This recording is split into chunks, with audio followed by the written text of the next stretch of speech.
Good morning dear student, most welcome in bio class. Bio class में आपका स्वागत है। और जैसा कि बच्चों आपको पता है कि जो अपने बायोलॉजी के अंदर वीडियो लेक्चर के माध्यम से जो अध्ययन कर रहे हैं, उसी श्रेणी में आगे जो आज का जो विषय अपन जो बात कर रहे हैं वो उसी यूनिट में जो अपन बात करते हैं कोशिका की संरचना व कार्य जो है, कोशिका की संरचना व कार्य जो यूनिट का अपना नाम है, जो आपके तीसरी यूनिट है एनसीईआरटी के हिसाब से। और उसमें जो अपने चैप्टर स्टार्ट कर रखा आपको पता ही है कोशिका जीवन की कई, और इसमें जो अपना अध्ययन कर रहे हैं वो बच्चों आपको पता ही होगा कि अपने इसमें कोशिकांगों का अध्ययन कर रहे हैं। जो सेल ऑर्गेनल्स होते हैं उनके बारे में अपन डिस्कस कर रहे हैं, ठीक है। सेल ऑर्गेनल्स के बारे में स्टडी कर रहे हैं। तो इसमें उसी जैसे अपने बात करते हैं प्रीवियस वीडियो लेक्चर के अंदर अपन ने अभी तक जो डिस्कस किया है, तो आपको पता ही होगा बच्चों अपने Golgi body, endoplasmic reticulum, Golgi body, लाइसोम, जो जो मेम्ब्रेनस प्रकार के एंडोमेम्ब्रेनस सिस्टम जिनको बोलते हैं उसमें सम्मिलित किए गए थे। उसके बाद अपन ने बात की थी माइटोकॉन्ड्रिया की बात की थी, और उसके बाद जो अगले वीडियो लेक्चर था उसके अंदर प्लास्टिड की बात की थी। और प्लास्टिड के बाद जो अपन ने जो वीडियो लेक्चर में जो डिस्कस किया था वो राइबोसोम की बात की थी। जो अपने जो करंट प्रीवियस वीडियो लेक्चर था उसके अंदर जो पिछले वाले में उसमें राइबोसोम क्या होता है और राइबोसोम का क्या कार्य होता है उसके बारे में डिस्कस किया था। और आज का जो वीडियो लेक्चर है उसके अंदर जो अपन डिस्कस करने जा रहे हैं वो एनसीईआरटी, और कुछ मैंने कुछ एक्स्ट्रा चीज़ भी ऐड करी है, क्योंकि कुछ चीज़ें होती है जो पूछ ली जाती है, ठीक है। कुछ एक्स्ट्रा चीज़ें हैं जो पूछी जाती है लेकिन एनसीईआरटी में मेंशन नहीं है, यानी नीट के अंदर तो क्वेश्चन आता है लेकिन एनसीईआरटी में मेंशन नहीं इनमें। तो एनसीईआरटी के साथ साथ मैंने कुछ एक्स्ट्रा चीज़ें भी ऐड करी है जो आप इसमें विशेष तौर से आपको पढ़ने को मिलेगा। तो इसमें आज का जो अपन बात कर रहे हैं वो इसी में जो सेल के अंदर जो अवयव पाए जाते हैं उन्हीं अवयवों में, जैसे अपन कोशिकाओं की बात कर रहे थे, उसके बाद जो अन्य प्रकार की जो संरचनाएं होती है उनमें भी जैसे अपन बात करें तो कुछ अन्य प्रकार की जो संरचनाएं होती है वो भी कोशिका के अंदर, कोशिका द्रव्य के अंदर पाई जाती है। तो आज की कक्षा के अंदर जो अपन डिस्कस कर रहे हैं वो बात करते हैं कोशिका द्रव्य पिंजर। कोशिका द्रव्य पिंजर क्या होता है, साइटोस्केलेटन क्या होता है, साइटोस्केलेटन क्या होता है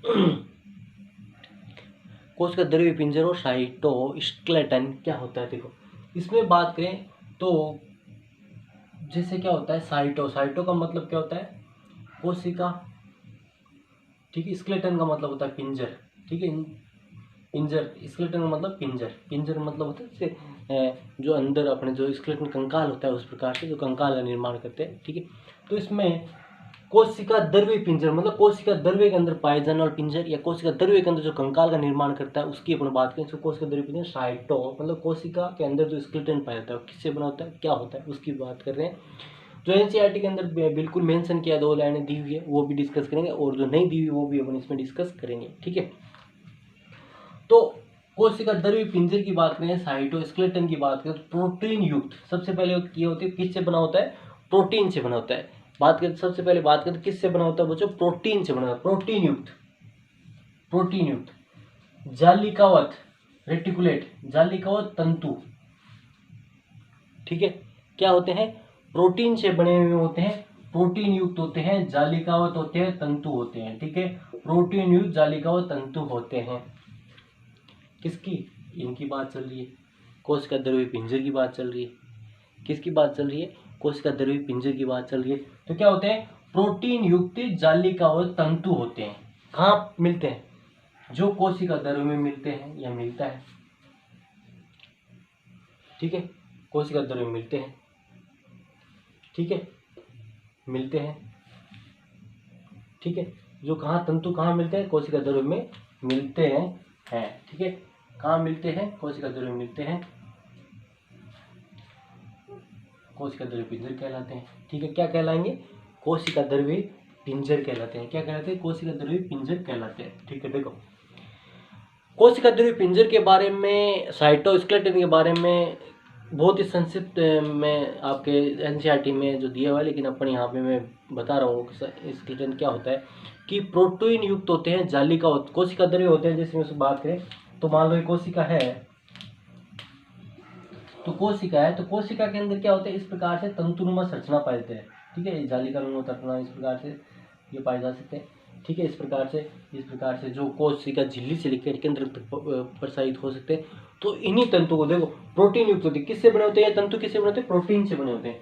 ये तंतु जो होते हैं प्रोटीन से बने होते हैं, जालिकावत होते हैं, जालिकावत रेटिकुलेट होते हैं और तंतुनम होते हैं। ये जो तंतु होते हैं मतलब बात कोशिका द्रव्य में प्रोटीन युक्त जालिकावत तंतु कोशिका द्रव्य मिलते हैं। प्रोटीन युक्त जालिकावत तंतु जो कोशिका द्रव्य मिलते हैं इन्हें क्या कहलाते हैं? इन्हें क्या कहते हैं बच्चों? इन्हें कोशिका द्रव्य पिंजर कहते हैं। इंग्लिश में साइटोस्केलेटन कहते हैं। इन्हें क्या कहते हैं? कोशिका द्रव्य पिंजर कहलाते हैं, है ना। ये कोशिका द्रव्य पिंजर कहलाते हैं, इन्हें कोशिका द्रव्य पिंजर कहते हैं। वापस सुन लो, कोशिका द्रव्य पिंजर साइटोस्केलेटन बिल्कुल एक लाइन का दिया हुआ, लेकिन क्वेश्चन पूछ लिया जाता है प्रोटीन युक्त जालिकावत तंतु जो कोशिका द्रव्य मिलते हैं क्या कहलाते हैं? कोशिका द्रव्य साइटोस्केलेटन, कोशिका द्रव्य पिंजर कहलाते हैं। इसके बाद इनके कार्य की बात आती है। कार्य क्या होता है इनका? यांत्रिक सहायता करना, ठीक है। यांत्रिक सहायता का मतलब होता है ये जो कोशिका होती है उसको अंदर स्केलेटन है, कंकाल के रूप में होती है, जालिकावत होती है। ये क्या करती है? उसको किस प्रकार से सहायता करती है? ये किस प्रकार से सहायता करती है? ये जो होती है ये उसको यांत्रिक सहायता करके उसकी शेप साइज को बना के रखती है, उसको मजबूती प्रदान करती है, उसको किसी भारी आघात को रक्षा करने से उसे रक्षा करती है। किसकी? कोशिका की। तो ये क्या होती है? यांत्रिक, मैकेनिकल जो सपोर्ट होती है ना, मैकेनिकल सपोर्ट, ये यांत्रिक जो सहायता होती है वो इसकी प्रदान करती है।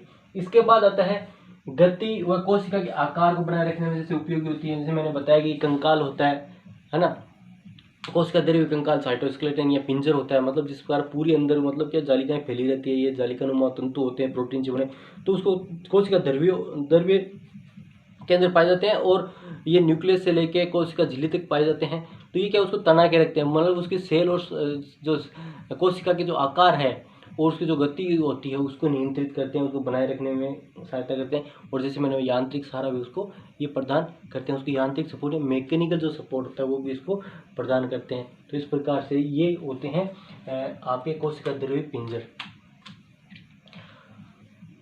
ठीक है। इसके बाद जो नेक्स्ट जो बात करते हैं बच्चों, इसके अंदर जो नेक्स्ट बात आती है वो आती है सूक्ष्म नलिकाएं। जो अन्य संरचनाएं आती है उसमें माइक्रोट्यूब्यूल्स का और नाम आता है, ठीक है। माइक्रोट्यूब्यूल्स या सूक्ष्म जो नलिकाएं होती है वो कौन कौन सी होती है देखो, ठीक है। माइक्रोट्यूब्यूल्स या सूक्ष्म नलिकाएं,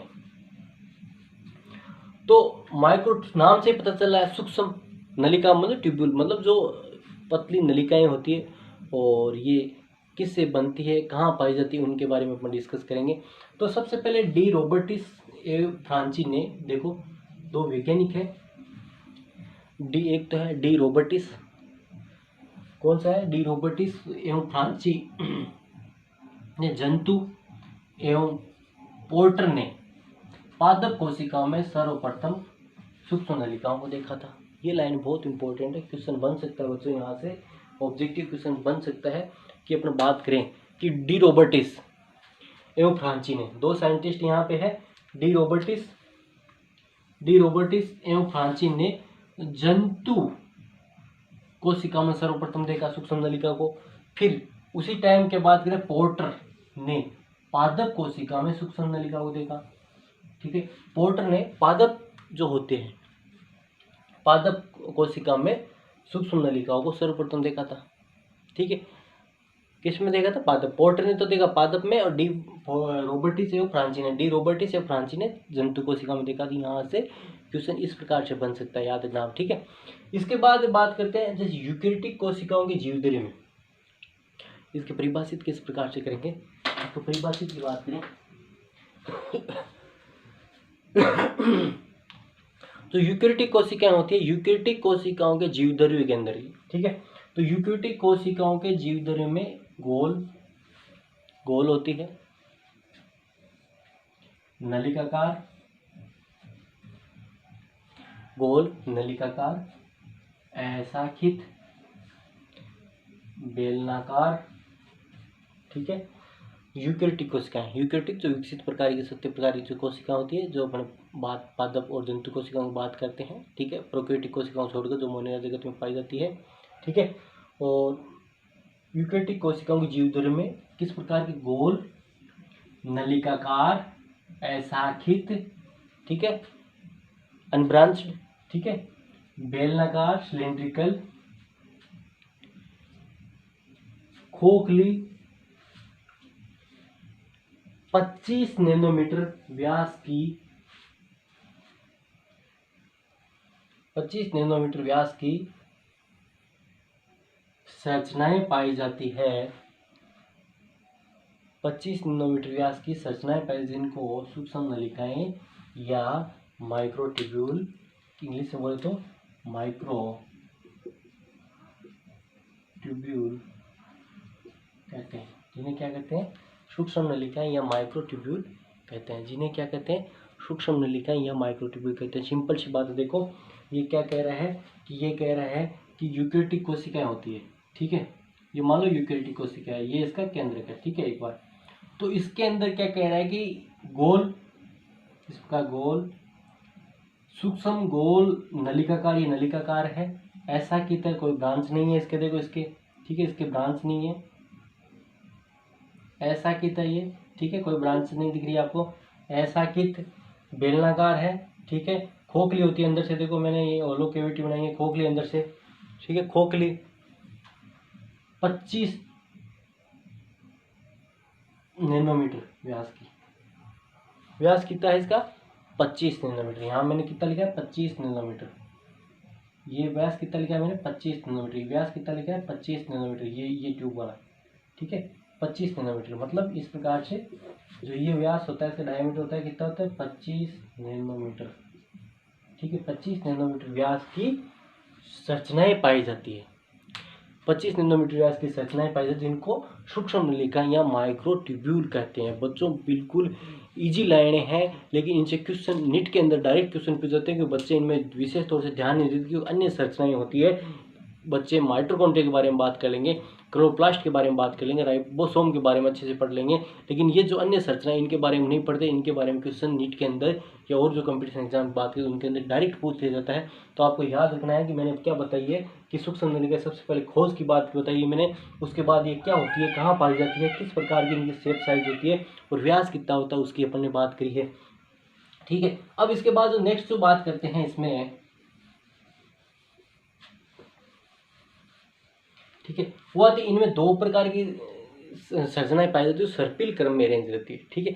ये जो ट्यूब बनती है इसमें दो उपिकाओं से मिलकर बनी होती है, ठीक है। दो उपिकाएं, ये जो ट्यूब बनती है, ये जो नलिका बनती है, जैसे यहाँ पे डायग्राम में मैंने बना रखा है, बताऊंगा आपको।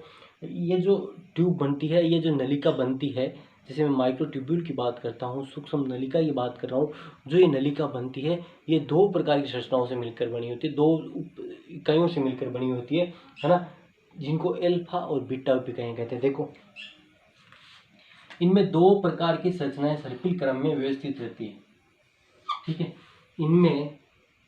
इनमें दो प्रकार की संरचनाएं सर्पिल क्रम में व्यवस्थित रहती है।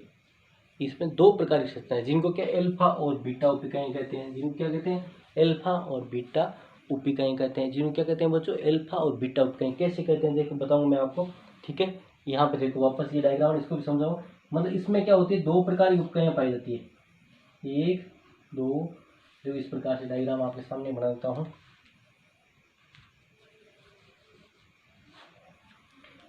एक तो होती है एल्फा उपिकाई, होती है इस प्रकार से, दोनों उपिकाइयां सर्पिल क्रम में इस प्रकार से व्यवस्थित होती है, ठीक है। ये एक उपिकाई है जिसको एल्फा बोलेंगे, एल्फा ट्यूबुलिन,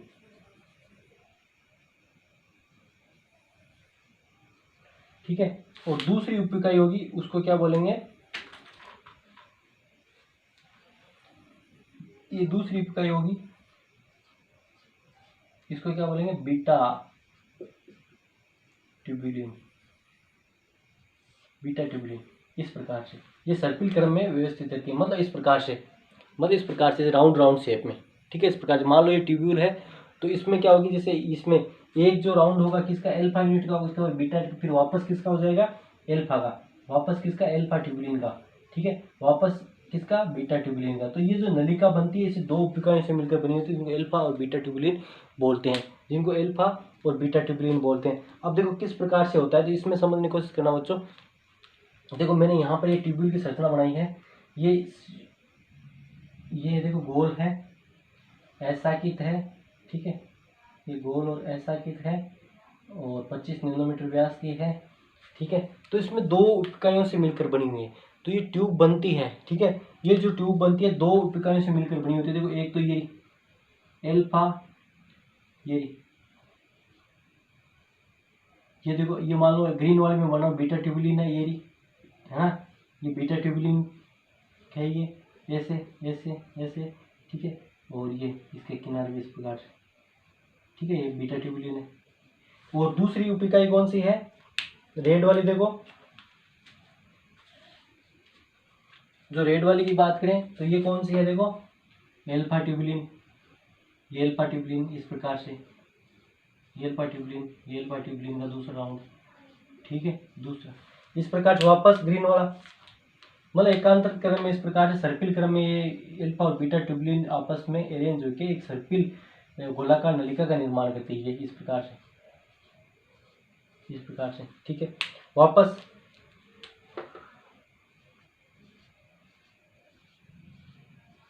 इस प्रकार से, ठीक है। ये फिर वापस यहाँ पे कौन सी आ जाएगी, बीटा ट्यूबुलिन आ जाएगी इस प्रकार से। देखो ये बीटा ट्यूबुलिन, ये बीटा ट्यूबुलिन, ये वापस आगे एल्फा ट्यूबुलिन, मतलब इस प्रकार से ये एल्फा और बीटा जो उपिकाएं होती है, जो एल्फा और बीटा ट्यूबुलिन से बनी होती है, इस प्रकार सर्पिल रूप में अरेंज होकर नलिका का निर्माण करती है ना, एक के बाद, मतलब पहले एल्फा ट्यूबुलिन का राउंड आएगा, फिर बीटा ट्यूबुलिन का, फिर एल्फा का, बीटा का, इस प्रकार से सर्पिल अरेंज होके ये किसका, एक नलिका का निर्माण करती है, जिसको सूक्ष्म नलिका बोलते हैं, जो किससे बनी होती है, एल्फा ट्यूबुलिन और बीटा ट्यूबुलिन की उपिकाएं से मिलकर बनी होती है, याद रखना, ठीक है। अब बच्चों देखो एक चक्र की बात करते हैं, तो एक चक्र के अंदर कितनी इकाइयां होती है, याद रखना, ये भी एल्फा की हो चाहे बीटा की हो, चाहे एक चक्र ये है, चाहे ग्रीन वाले का एक चक्र मान लो, रेड वाले का एक चक्र मान लो, तो इस एक चक्र के अंदर जो इकाइयां होती है, एक चक्कर के अंदर एक जो सर्किल बन रहा है, जो एक एल्फा और बीटा ट्यूबुलिन से, या एल्फा ट्यूबुलिन से मान लो, या बीटा ट्यूबुलिन से एक सर्किल जो बन रहा है, इसमें कितनी 13 उपिकाएं होती है, ठीक है, 13, 1 2 3 4 5 6 7 8 9 10 11 12 13, देखो मैंने 13 बनाए थे। तो एक के अंदर बात करें तो एक सर्किल के अंदर जो होती है, देखो एक चक्कर में 13 उपिकाएं होती है, एक चक्कर में कितनी उपिकाएं होती है, 13 उपिकाएं होती है एक सर्किल में। इस प्रकार पूरा सर्किल जब बनता है, इसका अपने सेक्शन काटते हैं, इसका अपने यहाँ से सेक्शन काटे इस प्रकार से, और जब माइक्रोस्कोप में इसको इस प्रकार से देखें राउंड शेप में, इस प्रकार से, मतलब यहाँ सेक्शन काट के इसको ट्रांसफर सेक्शन काट के फिर इसको देखें, तो एक सर्किल में कितनी इकाइयाँ दिखेगी, 13 उपिकाएं दिखती है। चाहे एल्फा ट्यूबुलिन की दिखो, चाहे बीटा ट्यूबुलिन, जो भी होगा ऊपर होगा, चाहे एल्फा ट्यूबुलिन हो, नलिका का अपने सेक्शन ऐसे ऐसे सेक्शन काटा है, ठीक है, चाहे वो एल्फा ट्यूबुलिन दिख रहा हो, बीटा ट्यूबुलिन दिख रहा हो, ऊपर से जो दिखेगा वो कितनी इकाई होगी, उसकी 13 इकाई होगी। ये कई बार क्वेश्चन पूछा हुआ है ना। तो नलिका के अंदर कितनी उपिकाएं होती है बच्चों, 13 उपिकाएं होती है। ये उपिकाएं देखो यहाँ पर लिखा है, ये उपिकाइयाँ जो होती है एल्फा ट्यूबुलिन और बीटा ट्यूबुलिन जो होती है, प्रोटीन होता है, उससे बनी होती है, जिनके बहुलीकरण से सूक्ष्म नलिका का निर्माण होता है। जिनके बहुलीकरण से क्या हो जाएगा, जिनके बहुलीकरण से क्या हो जाता है बच्चों, सूक्ष्म नलिका। अब ये जो एल्फा और बीटा ट्यूबुलिन इस प्रकार से मैंने बताया, ये एल्फा बीटा ट्यूबुलिन, फिर एल्फा ट्यूबुलिन, फिर बीटा ट्यूबुलिन, फिर एल्फा ट्यूबुलिन बीटा, इस प्रकार से किसका निर्माण होगा, इनके बहुलीकरण, बहुलीकरण मतलब इनको पॉलीमरेशन, मतलब इन नंबर्स को भी इस प्रकार से रिंग में अरेंज होकर किसका निर्माण करती है, ये सूक्ष्म नलिका का निर्माण कर लेती है। तो इनसे क्वेश्चन यहाँ से पूछा जाता है ज़्यादातर इनमें, कि यूकेरियोटिक कोशिकाओं में बात करें तो सबसे पहले खोज की बात आ सकती है, डी रॉबर्टिस और फ्रांची ने जंतु में, और पोर्टर ने पादप कोशिका में सूक्ष्म नलिका की खोज की थी। फिर नलिका की बात करें, नलिका की बात करें तो ये किसे एल्फा और बीटा ट्यूबुलिन नामक 2 उपिकाएं से बनी होती है। ये दोनों उपिकाएं सर्पिल क्रम में व्यवस्थित होती है, ठीक है, सर्पिल क्रम में व्यवस्थित होती है, एक के बाद एक बार इस प्रकार व्यवस्थित होकर सूक्ष्म नलिका का निर्माण करती है। इनके बहुलीकरण से क्या होता है, सूक्ष्म नलिका जो होती है उसका निर्माण होता है, ठीक है। इनके बहुलीकरण से क्या होगा, एल्फा और बीटा ट्यूबुलिन जैसे, देखिए जिनके बहुलीकरण से, किनके बहुलीकरण से, ये उपिकाएं एल्फा ट्यूबुलिन और बीटा ट्यूबुलिन होती है। कौन सी, ये जो एल्फा बीटा ट्यूबुलिन होती है, इनके बहुलीकरण से किसका निर्माण हो रहा है, देखो इसके बहुलीकरण से किसका निर्माण हो रहा है, सूक्ष्म नलिका का निर्माण हो रहा है। ये क्या है, सूक्ष्म नलिका है।